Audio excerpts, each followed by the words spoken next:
اگر ماں باپ کوئی مستحب کام سے روکے تو کیا ان کی بات سننی ہے؟ آج کل بہت سے لوگ کمانے کے لیے یو ایس یو کے کینیڈا وغیرہ جا رہے ہیں، یہ مستحب نہیں ہوا۔ ماں باپ اگر مستحب کام سے روک رہے ہیں، کیسے؟ اگر وہیں آپ ہیں اور وہ کہتے ہیں کہ دیکھو جا رہے ہو تم نماز پڑھنے یا خود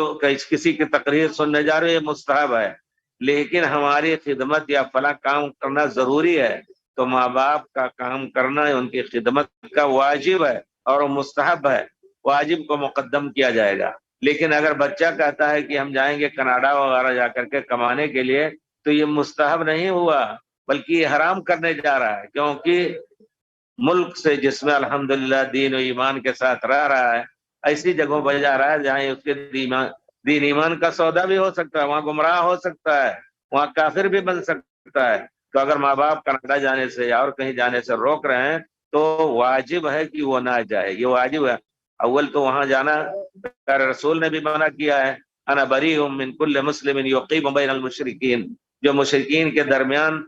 اس کی تفسیر یہی علماء نے کی ہے کہ اگر وہ اللہ کے احکام کو ادا نہیں کر پا رہا ہے مشرکین کے درمیان رہ کر کے، تو اس کو کہا جائے گا کہ الم تکن ارض اللہ واسعۃ فتہاجروا فیہا، اللہ کی زمین واسع نہیں تھی کہ ہجرت کر جاؤ؟ تو اس کے لیے ضروری ہے کہ کینیڈا یا اور کہیں اس وقت خاص طور پہ جانا یہ بہت بڑے گناہ کی بات ہے۔ اپنے ملک میں رہ کر کے یا کہیں مسلمان ملک میں جا کر کے جہاں اپنے دین کو قائم کر سکے، وہاں جا کے کمائے، اجازت لے لیں انشاءاللہ۔ لیکن اگر ماں باپ الحمدللہ وہاں کھانے پینے کے سامان مہیا ہے زندگی کے، اور ماں باپ کو اس کی خدمت کی ضرورت ہے، تو اس کو باہر جانے کی اجازت نہیں ہے جب تک والدین اجازت نہ دیں۔ یہاں تک کہ جہاد میں بھی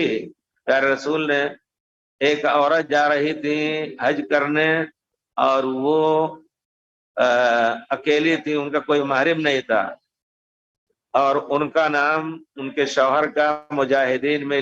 لکھ جا چکا تھا، اختتب، تو پیارے رسول کے زمانے میں بھی جو لوگ نکلتے تھے جہاد کے لیے ان کا نام لکھ لیا جاتا تھا۔ تو کہتا ہے اللہ کے رسول میری بیوی گئی ہے، کوئی محرم نہیں ہے اور میرا نام اس میں لکھا ہے، میں جانا چاہتا ہوں غزوہ کے لیے۔ پیارے رسول نے کہا نہیں، غزوہ چھوڑ کر کے اپنی بیوی کے ساتھ جا کے حج کرو، کیونکہ عورت کا بغیر محرم کے جانا جائز نہیں۔ تو یہ سب چیزیں ایسی ہیں کہ ان کا لحاظ کرنا ضروری ہے۔ اسی طرح ماں باپ کو اگر ضرورت ہے خصوصی طور پر بچے کی خدمت کی، تو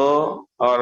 الحمدللہ بھوکوں نہیں مر رہے ہیں، وہی کما کر کے اس کو کھلانا، ان کو کھلانا بھی واجب ہے، خود بھی کھاؤ۔ لیکن ہر اس وقت تو خاص طور پہ ہم یہ کہیں گے کہ جس کو اللہ نے سلامتی دے رکھی ہے ادھر جانے سے،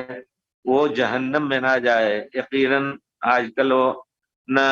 کھل کر کے انہوں نے بے دینی کا اور غلط کاموں کا اعلان کر دیا ہے، جس میں کسی وقت بھی اللہ کا عذاب آ سکتا ہے اور وہ ملک دھس سکتا ہے انشاءاللہ۔